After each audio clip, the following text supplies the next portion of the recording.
that for mental health, 48% of female collegiate athletes experience depression or anxiety symptoms. You are listening to It's All Mental Podcast, a show that empowers Black and Brown females on how to maintain good mental health through personal and real-life experiences. Each week, we explore various topics that any female can relate to. I am your host, licensed professional counselor, and owner of Glass Seats, Pamela Smith.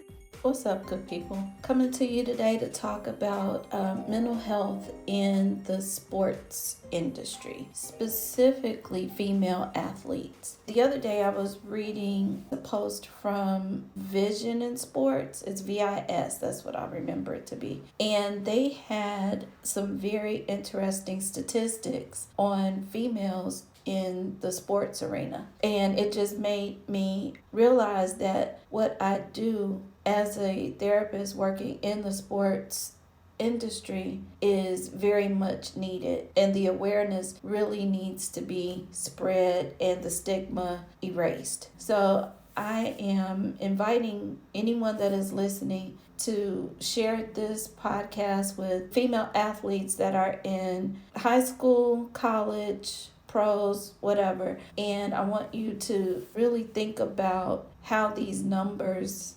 affect a large demographic and how it could positively affect an even larger number that we would, be able to see and help within the sports field. It starts off at the age of 14, and it says that a female at the age of 14, it is twice the time of the amount of boys at the age of 14 that will drop out of sports. And the dropout rate is even more for girls of color in urban and rural centers than those of suburban non-colored females. So then they move to the age of 17. 51% of girls that were in sports, female athletes, by the age of 15 drop out of the sports industry. So then it talks about mental health for female athletes ages 18 to 22. It said that for mental health,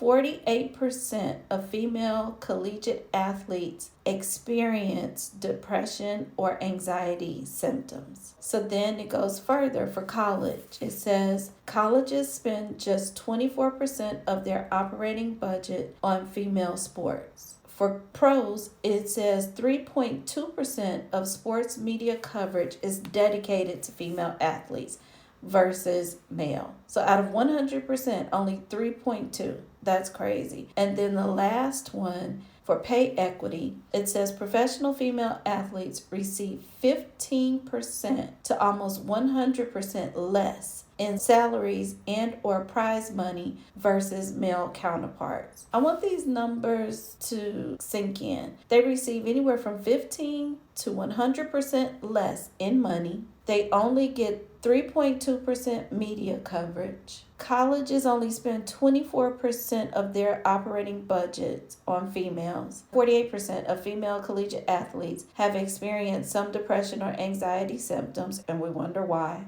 51% of girls, female athletes, drop out of sports by the age of 17. And by the age of 14, girls drop out at 2 times the rate that boys do at that age, and also 2 times the rate that non-colored girls do.